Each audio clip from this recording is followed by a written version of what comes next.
Big welcome to everyone as we begin to settle into our meditation time. Make sure to do whatever you need to do to be comfortable, including looking around and just sensing the space around you, whether you're at home on Zoom or here in the room. Eyes can be lightly closed or they can remain open with a soft gaze down toward the floor in front of you.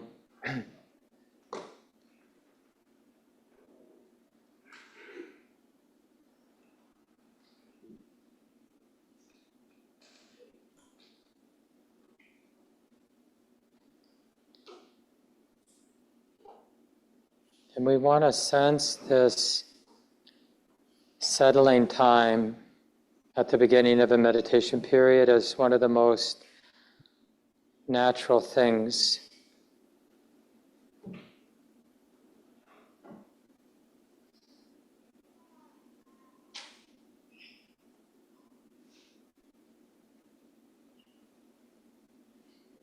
Allowing the heart to settle.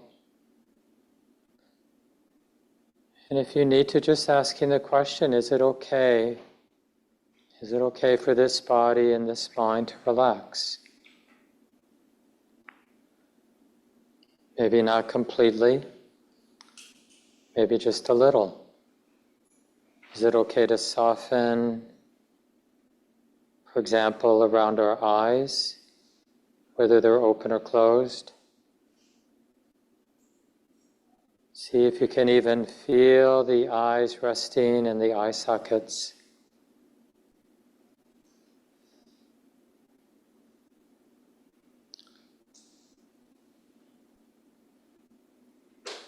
Is it okay for the hands to relax, wherever they might be?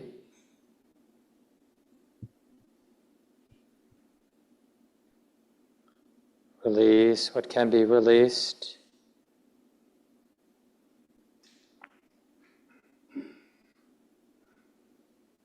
How about the jaw?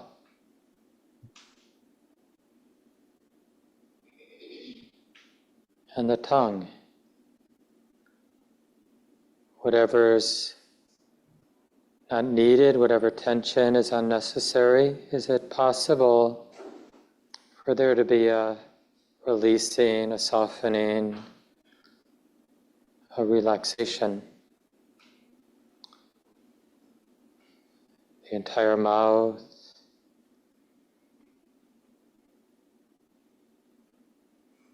and even the skull, right? As if there were a band around the head, and then we release that band.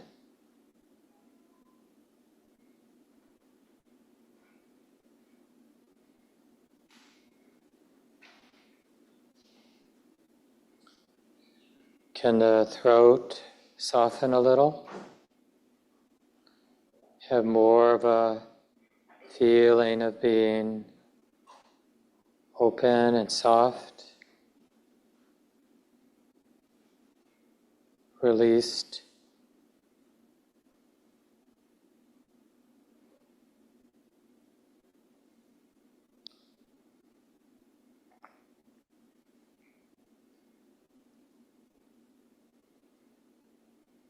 And even how the heart, the mind is relating to thinking now. The very natural arising of thoughts and mental images,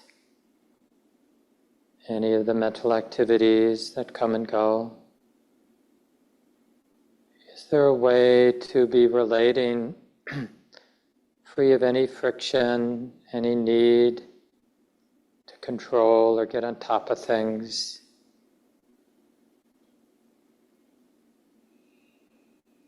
So any mental activity can be experienced more as a flow, things coming and going.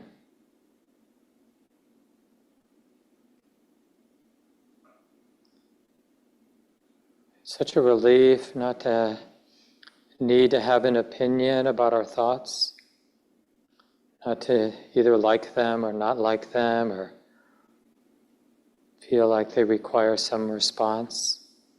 They're just thoughts.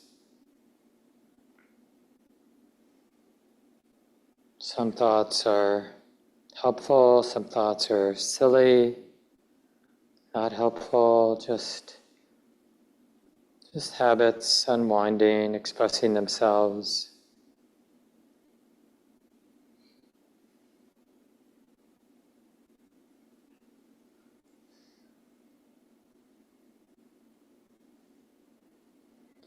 So allowing the body and the mind to naturally find their ease, the ease of the body, the ease of the heart and mind. We can't force this. We just allow the natural process of settling to happen. And we practice refraining from stirring things up.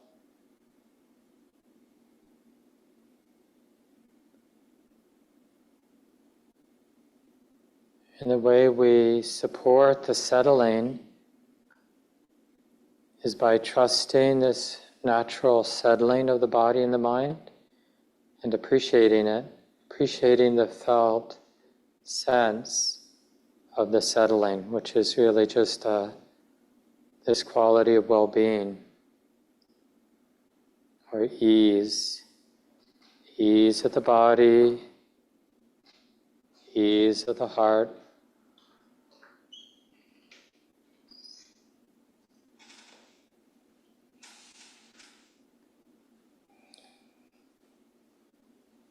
And as we become more skilled over the years of our practice,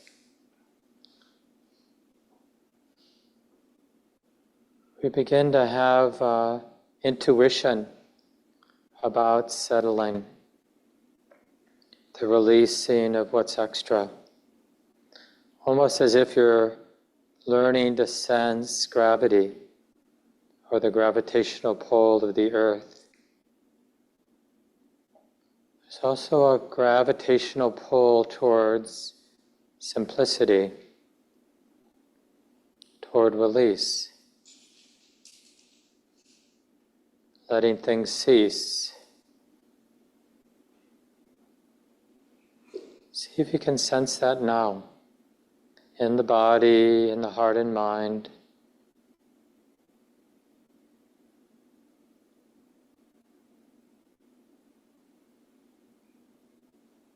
Instead of the usual attraction towards drama and intensity, we're realizing there's a more subtle, trustworthy attraction toward peace and release and simplicity.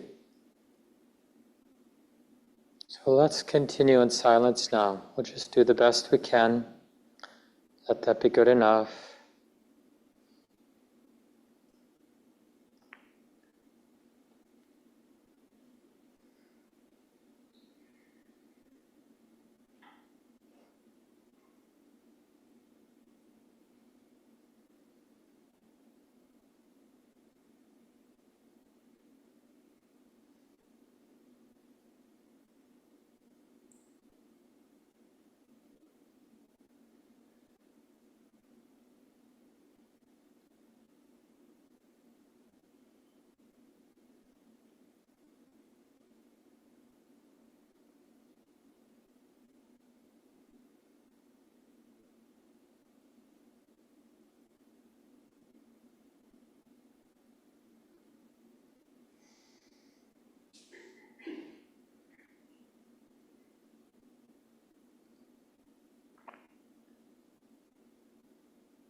See if you can stay interested in simplicity,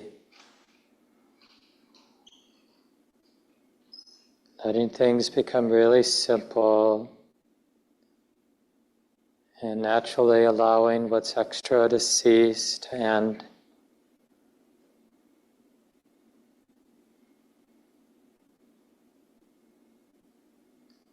And noticing the habits that tend to stir things up, agitate the body and mind, and ways of being present, ways of relating that tend to support settling.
again,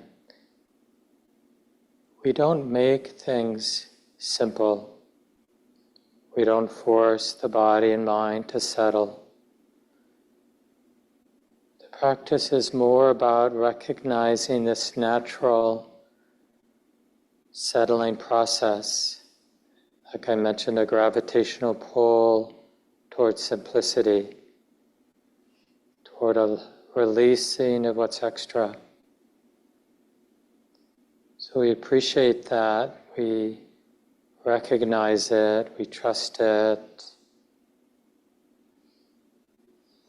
And in this way, we're cultivating a taste for simplicity, for quiet, an inner quiet, for peace.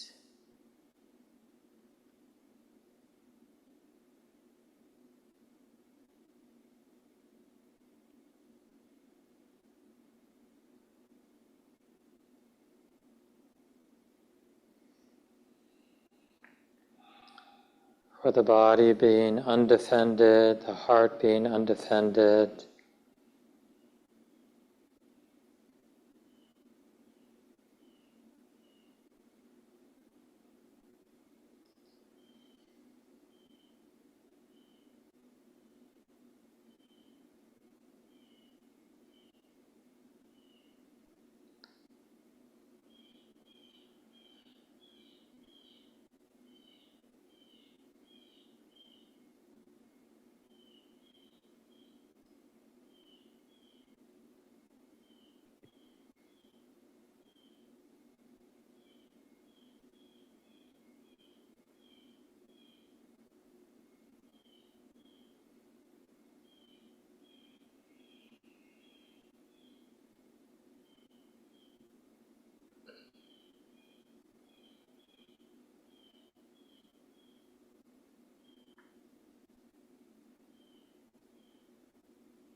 And we'll be sitting for just a couple more minutes. See if you can directly appreciate how wholesome it is for us to be sitting right in the middle, being close, even if it's unpleasant or even if it feels restless now. Still, it's good to be right in the middle, to understand that it's like this. And to some degree, not to have to run, not to have to hide, not to have to pretend anything.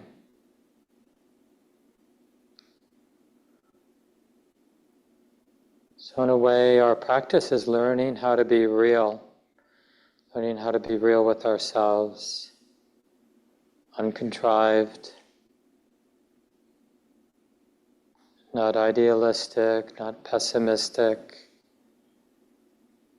just understanding that it's like this now.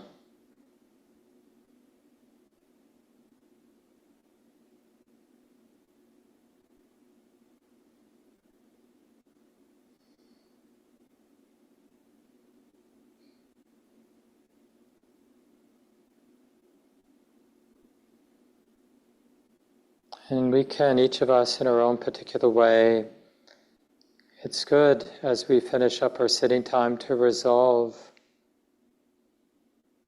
to remain close,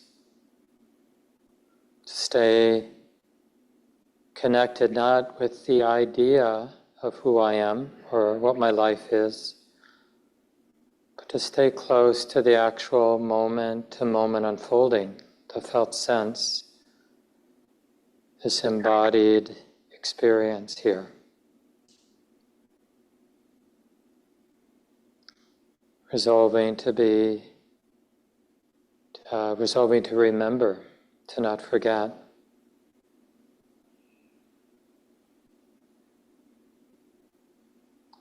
And to sense this as a beautiful gift, a healing gift toward ourselves and really for the whole world.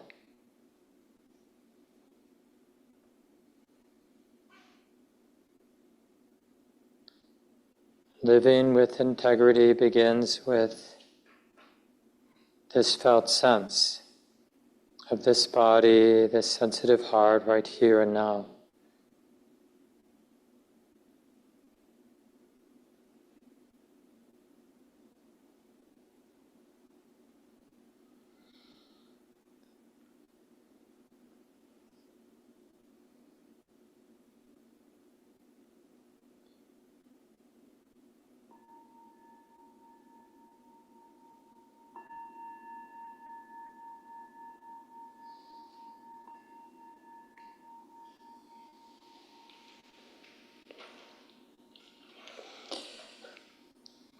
So feel free to take a moment, stretch the body.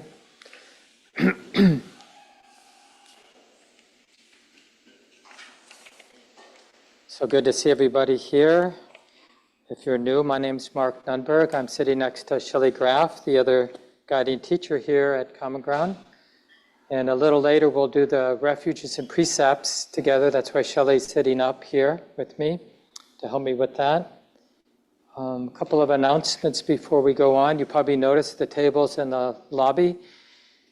Used to be every quarter we would have a potluck. That sort of got interrupted during the COVID time. But anyway, we're going to have the potluck today, you probably noticed, and people are welcome to stay for that. You can eat outside, you can eat down in the basement, in the community room. I don't know if anybody wiped down the chairs outside, but maybe a volunteer who's staying for the potluck could get a cleaning rag and wipe down the chairs outside, so there are places for people to sit out there. And we normally have optional small groups at the end of this program at 11:45. People are always welcome to stay and just chat with a couple other members of the community for 15 minutes. And today, because we have the potluck, you can do that with your meal together, or for those who aren't staying, Lisa and Maddie will help people form small groups here in this room, and we'll let you know at 12 o'clock after the time is up for those small groups. And just a heads up, Shelley will be leading the half-day retreat, usually the first Saturday of the month. So next Saturday, 1 to 5 in the afternoon, Shelley will be leading this month. And then the following Saturday, Stacy McClendon will be leading a day-long retreat for the BIPOC community. And yeah, maybe that's enough for now. And just as an introduction to doing this quarterly refuge and precept recitation, I was listening recently to a short Q&A session with Ajahn Brahm. I don't know if people know him. He's a British man who's been living in Australia for a long time. He's a Buddhist monk, very well-known Buddhist monk, one of the senior Western Buddhist monks around, and the abbot of a monastery, I think outside of Perth. And it was a Q&A session, and those of you maybe who've been to Asia or spent time at a monastery know there's a lot of bowing. And basically, just not just the monastics, but even lay people, when you walk into a meditation hall, for example, at a monastery, you would bow down to the altar 3 times. Before you'd leave, you'd bow down. And junior people generally bow to senior people. It's this legacy of, some aspect at least of Asian culture, Buddhist culture, this bowing, although I think it goes beyond even Buddhist culture. But anyway, somebody wisely asked Ajahn Brahm, like, what do you do when you're bowing? What's your mind doing when you bow? And he had such a wonderful, approachable answer. I was so appreciative how he responded. Because he said, well, when I bow, there are 3 things in my life I really love. I love them so much, and I think he used this word provocatively. He said, I love them so much I'm willing to worship them and, to honor them, to appreciate them. And so he said, I really love virtue. Now, when's the last time you heard someone say, I really love virtue? And the thing is, I believed him, when he said it. It just seemed so true. Yeah, I really love virtue. I think we should all get to that place where we can say, maybe even someday out loud to a close friend, you know what? I really love virtue. I love virtue so much that I'm willing to worship it in my own way, whatever that might look like for each of us. And if you don't like the word virtue, you could have, just this deep honoring of non-harming, valuing non-harming, or ethical conduct, or living with integrity, living with compassion and kindness toward myself and others. Right? There are different ways to language it, but the question is, do we recognize it as one of the things that are really beautiful in our lives and that can be developed? So I'll just give you the other 2. So the other one was, he said, I really love my meditation, and I really love the peace that comes in my meditation. Now, Ajahn Brahm, if you don't know, is well known for teaching the jhanas, the deep states of meditative absorption. And so presumably, he's got a good sitting meditation practice where his mind can go into very quiet states. And he just went on about, that peace of a settled, quiet mind. I really love that. I love it so much I'm willing to worship it. And then the last one was compassion. I just because all these words, they tend to get a little stale, so I've been more recently using the word tenderness. But, we just have to keep reforming and relanguaging things so it stays real for us. So whatever that word is for you, when you realize your capacity, this heart's capacity to be moved into responding, to taking care of ourselves and others, feeling moved when we feel the suffering, experience the suffering in us and around us, moved to alleviate suffering, right? Feeling like it's really compassion in a way is the opposite of helplessness, which I know is easy to feel, especially in the bigger things that are moving these days. It's easy to feel helpless, but there's truly, it's no exaggeration to say, I think if we just spend a few moments, we'll realize the truth of this. There are literally thousands of things we can do today that will make our lives in the world a better place. Thousands. Maybe an infinite number of things we can do. Just being more released in our body is a contribution. Picking up trash. Literally, there are endless things we can do. And I think some of the reasons we go to helplessness is we we see the enormity of the problems and the causes for suffering, we look at what we can't change completely, and it kind of gives us an out from caring, from compassion. Because I can't solve all the problems of the world, I'm off the hook of being tender and doing what I can do. So just keep that in mind. I'm not really talking about compassion so much today, but I just wanted to make that point. And so going back to like, what are we willing to worship? And in particular, what are we willing to worship that is in this area of virtue of caring about non-harming? And to really imagine it as a thing, like virtue, it's in Buddhism, it's one of the 10 recollections. So these are 10 subjects that the Buddha recommends that we recollect. Because they're uplifting, they bring positive energy into the mind and heart and body, and they're onward leading. So we should bring to mind the Buddha, and for some of us that might mean we're reflecting on this person who lived 2,600 years ago, but it's really what that person represents, right? Because what the Buddha realized with his human heart, we can realize with our human heart. So it's really, when we, as Buddhists, recollect the Buddha, we're recollecting what's possible in this life for us. We don't honor the Buddha because of what he did. We honor the Buddha because of what he did, we can do. That's why we honor the Buddha. And the Dhamma is just that practice or the teachings, this way of living really, which is centered around being present in this wise and tender way with the way it is. Not the way we want it to be or the way we think it should be, but the way it actually is. We don't need a different moment to do the practice. So that's really what Dhamma means. Dharma or Dhamma, two different expressions of that word. One is Sanskrit, Dharma, and then Dhamma is the Pali version. And then the third recollection is Sangha, spiritual community in a general sense. But it's really when that capacity we have to recognize beautiful qualities in other people, qualities that are coming out of their willingness to be deeply present in their life. That's what Sangha really means. Someone being a jerk is not Sangha, right?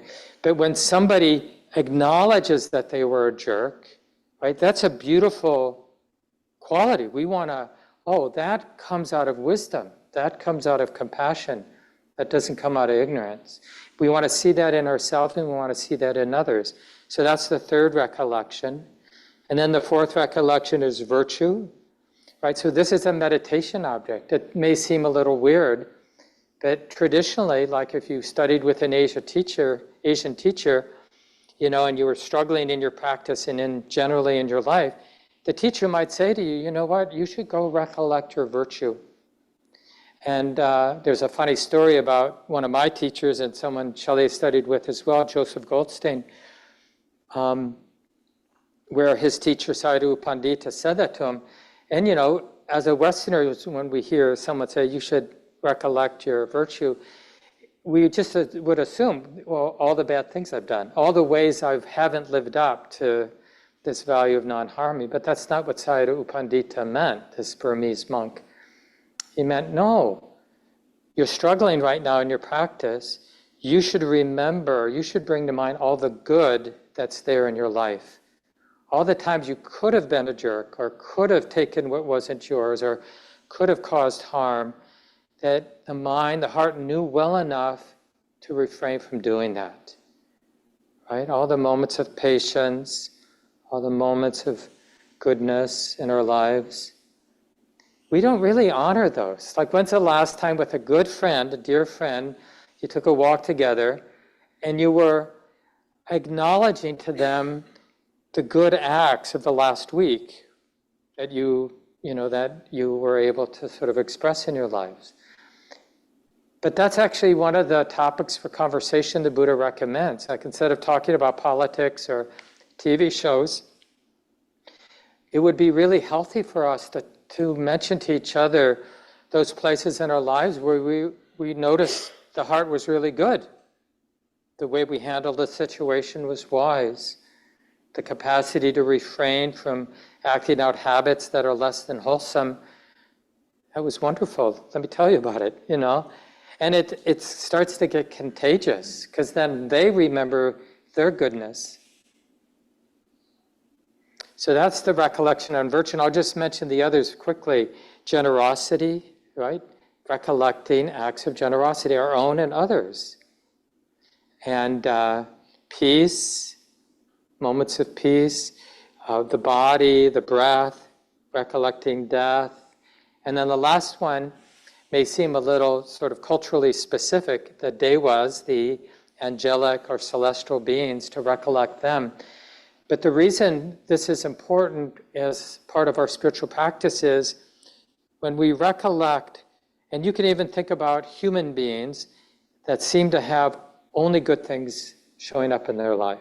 They've got a beautiful body, they've got a winning personality, their kids love them, you know, their friends love them, they've got skill that gets compensated in the business world, you know, whatever their livelihood might be, right? So they're sort of in a deva realm, you know, people who have that sort of privilege where they just have a lot of well-being and a lot of resources and a lot of goodness surrounding them.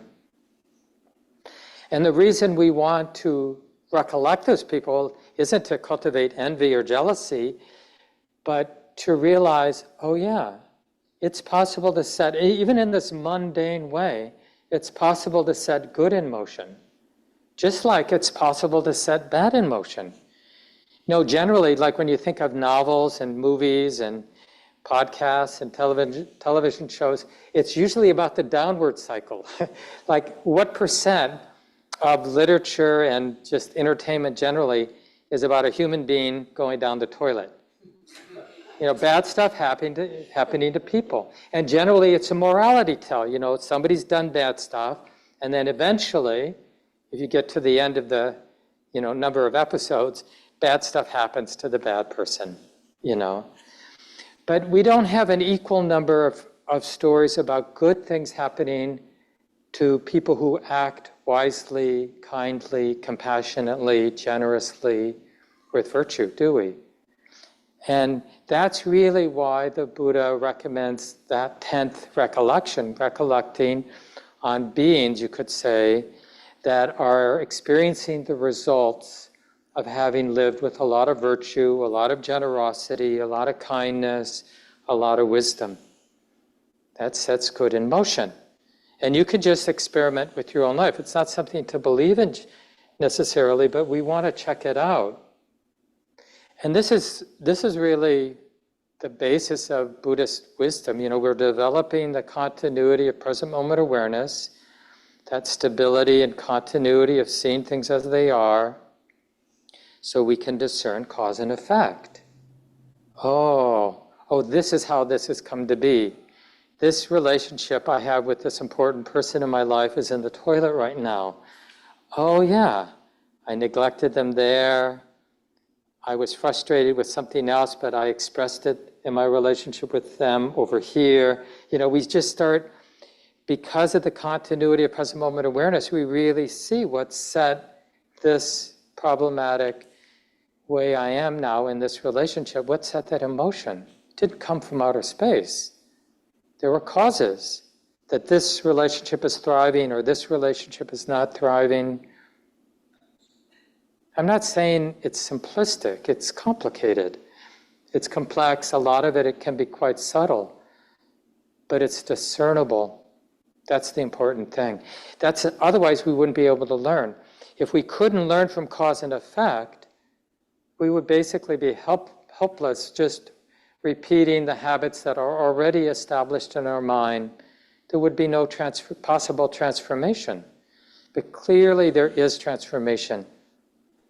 How many people in the room, when you look back 5, 10, 15 years, how many people in the room, raise your hand, if you feel like there's been a positive transformation, like there's been a shedding of what patterns, habits that are not that wholesome, and a development of patterns and habits that are more wholesome in your life.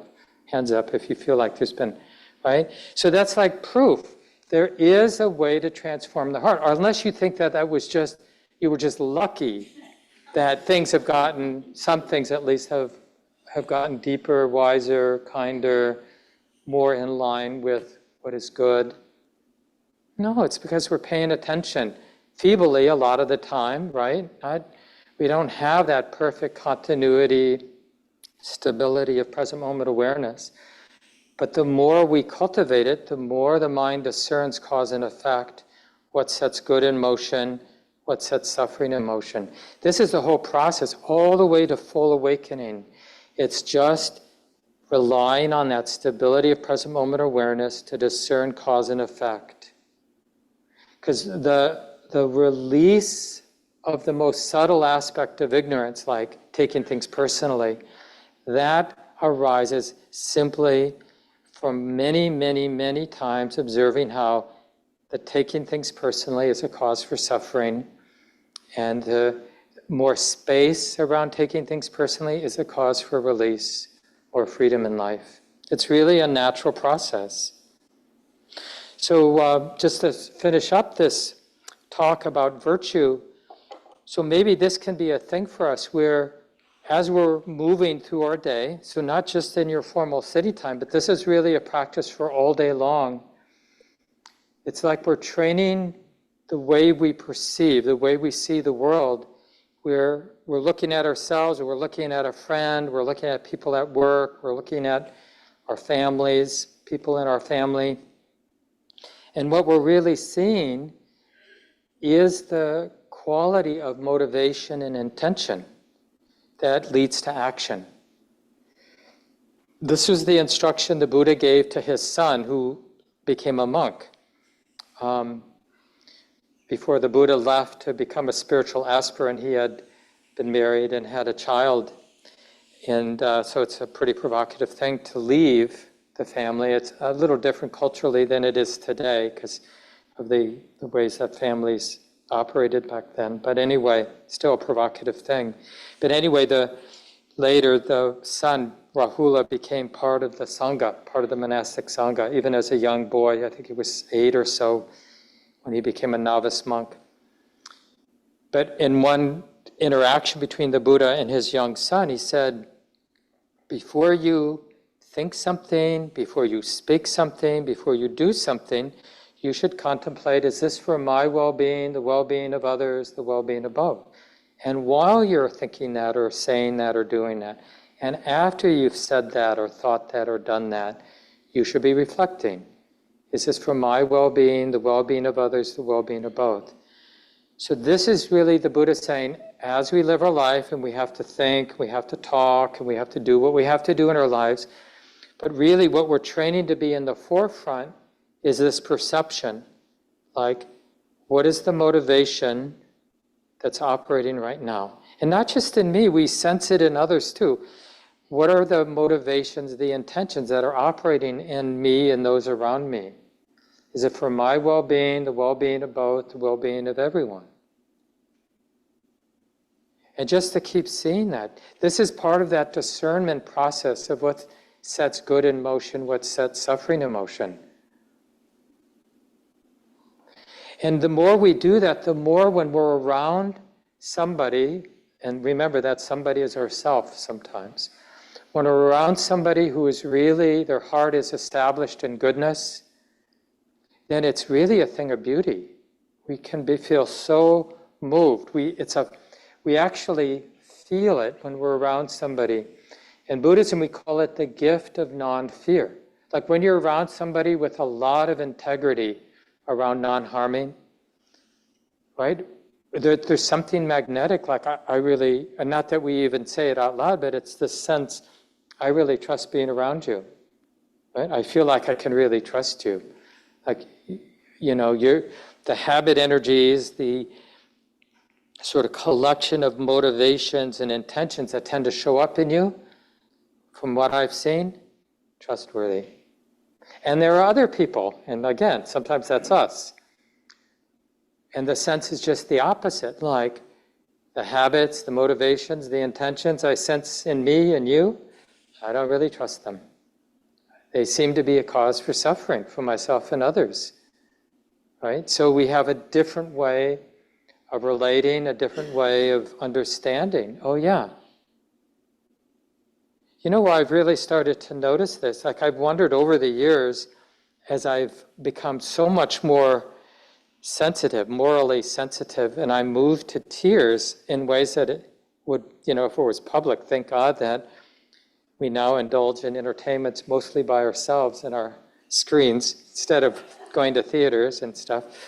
But I moved to tears when I see something simple and beautiful, like some simple act of kindness or a simple act of generosity on some silly show. But I just find myself being moved, like, that's beautiful.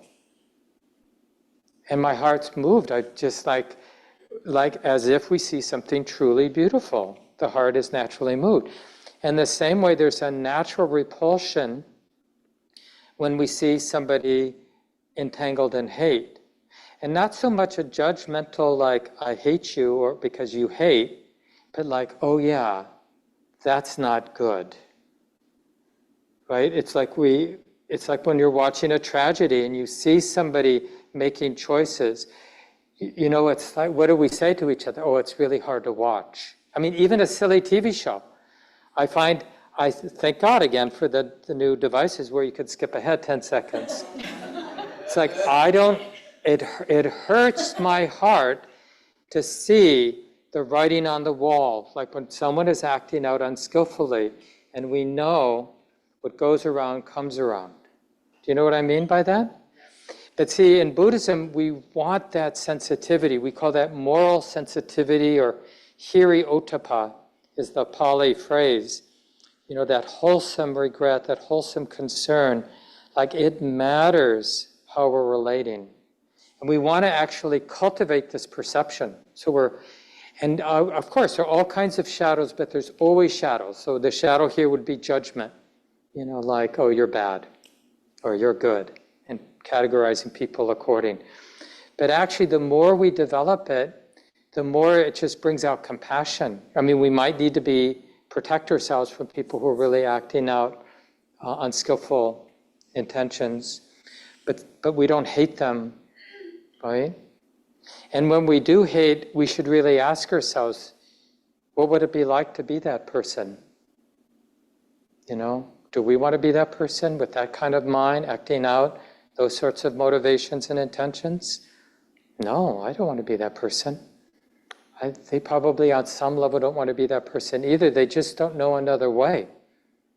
We should have compassion, and we should do what needs to be done to protect people. They're not opposites. We can do what needs to be done to protect people and not throw the person out of our heart. It's possible. And this is really the practice of virtue. It's not something to use to judge others. So, Rock, if you could put in the precept ceremony, refuge and precept ceremony in the chat for all of those on Zoom. And folks on Zoom, you could open it up so you have it in front. Here in the book, we're on page 35.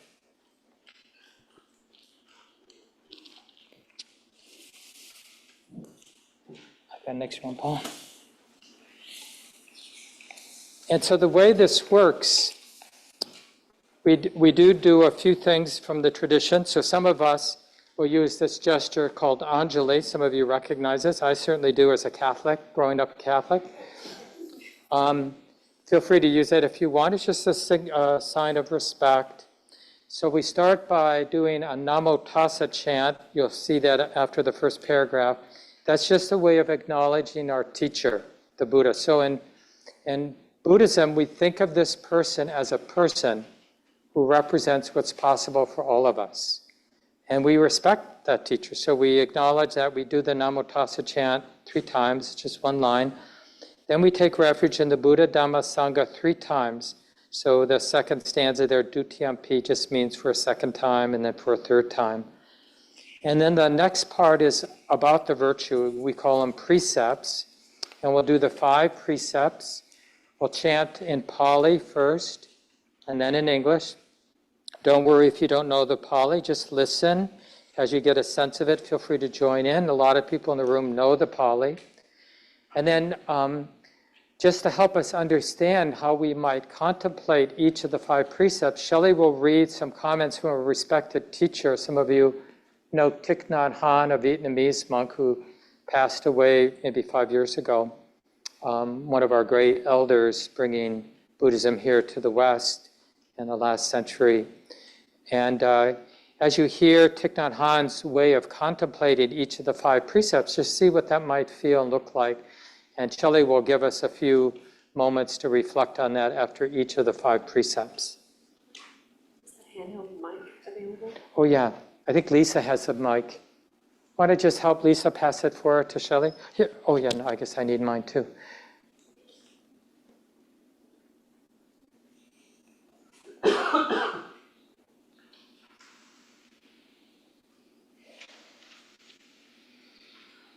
So we'll begin with the Namo Tassa. Namo Tassa Bhagavato Arahato Samma Sambuddhassa. Namo Tassa Bhagavato Arahato Samma Sambuddhassa. Namo Tassa Bhagavato Arahato Samma Sambuddhassa. Buddhaṃ Saranang Gacchami. Dhammang Saranang Gacchami. Sanghang Saranang Gacchami. Dutiyampi Buddhaṃ Saranang Gacchami. Dutiyampi Dhammang Saranang Gacchami. Dutiyampi Sanghang Saranang Gacchami. Tatiyampi Buddhaṃ Saranang Gacchami. Tatiyampi Dhammang Saranang Gacchami. Tatiyampi Sanghang Saranang Gacchami. Good, now the 5 precepts, all of them around non-harming. Do again the Pali, then we'll read the English together, then we'll listen to Shelley read. Panatipata Veramani Sikapadang Samadhiyami. I undertake the training to refrain from harming living beings. Aware of the suffering caused by the destruction of life, I am committed to cultivating compassion and learning ways to protect the lives of all beings. I am determined not to kill, not to let others kill, and not to condone any act of killing in the world, in my thinking and in my way of life. This is the first of the 5 mindfulness trainings. I vow to study and practice it.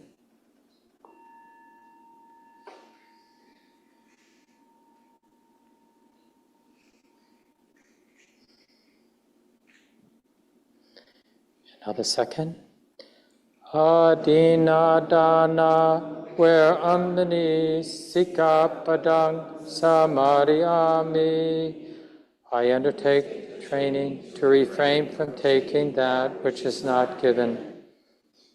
Aware of the suffering caused by exploitation, social injustice, stealing, and oppression, I am committed to cultivating loving kindness and learning ways to work for the well-being of all beings. I will practice generosity by sharing my time, energy, and material resources with those who are in real need. I am determined not to steal and not to possess anything that should belong to others. I will respect the property of others, but I will prevent others from profiting from human suffering or the suffering of other species on earth. This is the second of the 5 mindfulness trainings. I vow to study and practice it.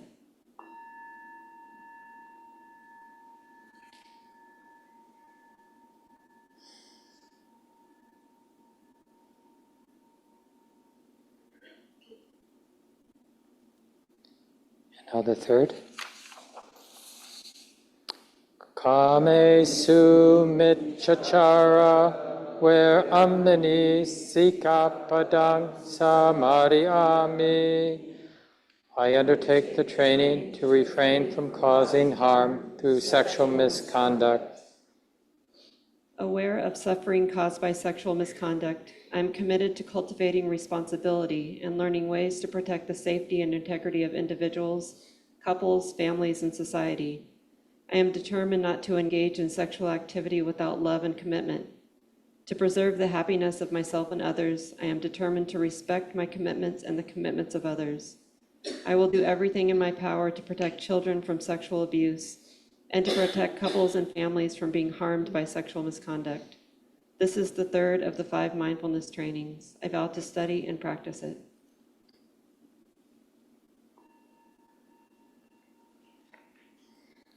So we're just reflecting on what that might look like in our lives.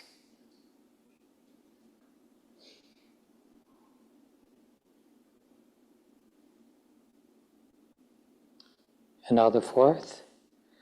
Musawada, where amini sikapadang samadhiyami. I undertake the training to refrain from false and harmful speech. Aware of the suffering caused by unmindful speech and the inability to listen to others, I am committed to cultivating loving speech and deep listening in order to bring joy and happiness to others and relieve others of their suffering. Knowing that words can create happiness or suffering, I am determined to speak truthfully with words that inspire self-confidence, joy, and hope. I will not spread information that I do not know to be certain and will not criticize or condemn things of which I am not sure. I will refrain from uttering words with the intention of causing division or discord. I am determined to make efforts to reconcile and resolve all conflicts, however small. This is the 4th of the 5 mindfulness trainings. I vow to study and practice it.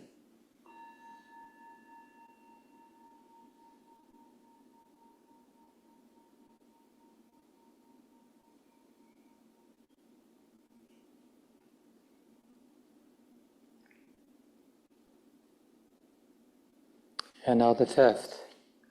Shura Mariya Majja Pamaratana, where amini sikapadang samadhiyami. I undertake the training to refrain from the misuse of intoxicants.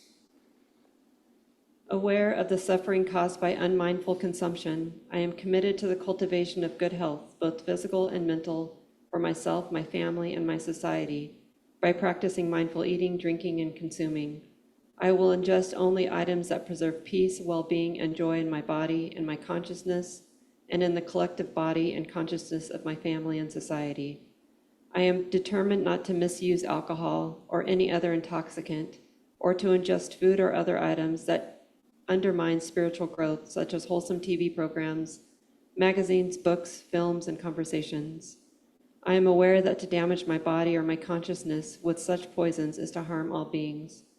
I understand that a proper diet is crucial for self-transformation and for the transformation of society. This is the 5th of the 5 mindfulness trainings. I vow to study and practice it.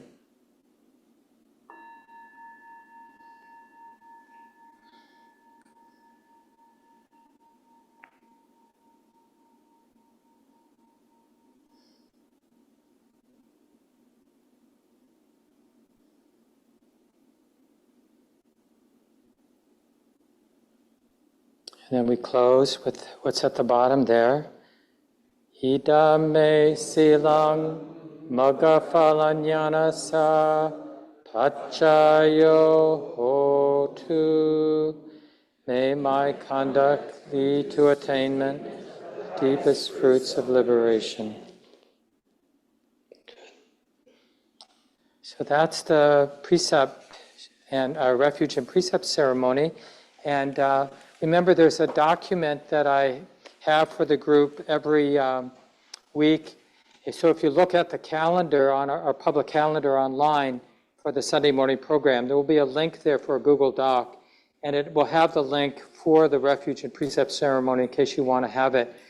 I mean, some of us, Like I'll often every morning before my sit do the refuges and precepts just to remind myself of what I'm willing to bow down to, whether I'm actually bowing down or just in my heart putting my head down on the ground. Oh yeah, this is important to me. This, this training in non-harming and really resolving to keep that front and center. It's not a small thing. It's really you could say it's the easiest way to realize happiness in our lives is by the cultivation of virtue.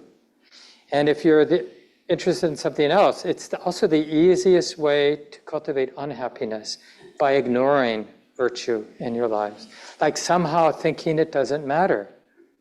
And a lot of us, like one of the ways that we misunderstand it is we think, well, my virtue, my ethical behavior is better than most. So I'm done. But it's not that way. It's like the more we attune, the more we care about non-harming, the more happiness there is. And again, it's not about getting tight, and it's not about getting judgmental, judging ourselves, judging others. It's really about following the thread of cause and effect. When I relate with what kind of sensitivity does the heart become more free, more happy, more uplifted? When I relate, when I act out other motivations, does the heart become heavy, become remorseful, feel guilty, feel burdened? So it's really just about letting life teach us in terms of what works and what doesn't work. So thanks for coming. We'll have small groups in a minute, but Madhuri is here somewhere. Over here, yeah, we can pass the handheld mic over. Madhuri has an announcement for us.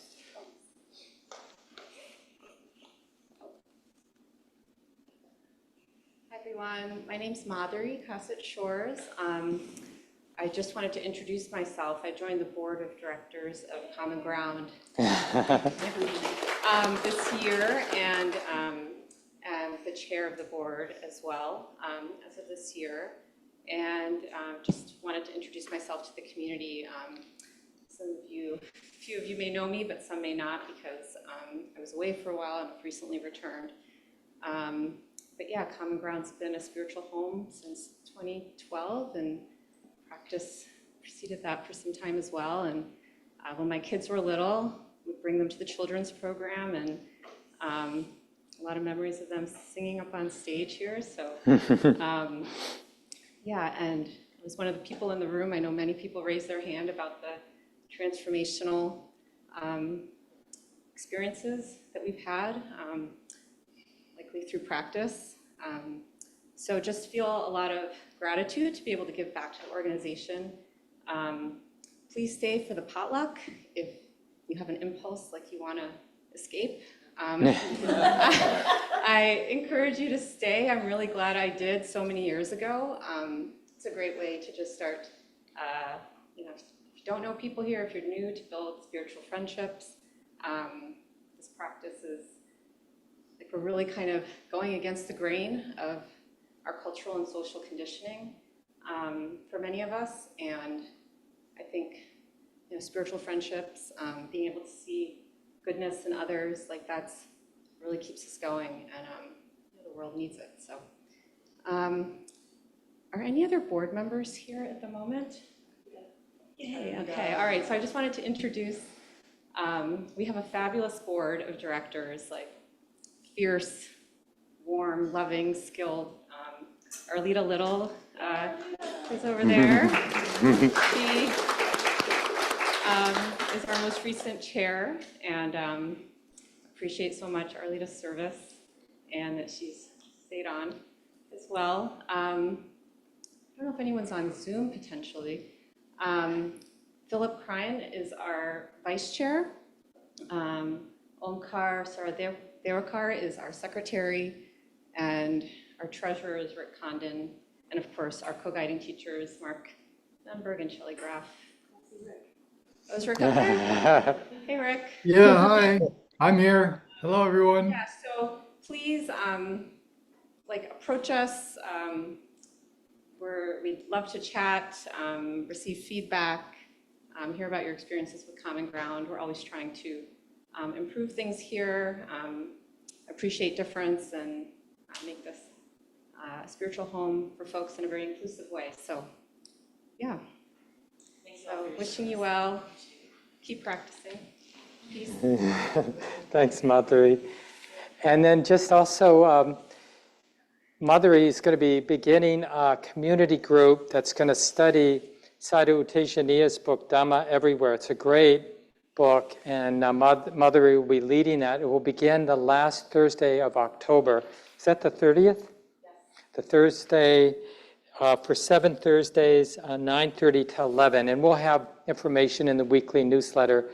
And by the way, Gabe Keller-Flores is in the corner. If you haven't met Gabe, Gabe is our operations manager and has been one of our teachers and staff people for a long, long time at the center. Really grateful for Gabe's wise presence. So that's another good face to know here. Good, so please stay for small groups, or if you want a small group but you're gonna stay for the meal, get your food, find other people who wanna have a conversation with you one way or another. And so good to see everybody. Thanks for coming. And if you're not staying, but you want to be in a small group, just stay and we'll get you in small groups. I think Lucy is here for the people online to organize the small groups. Thanks, Lucy.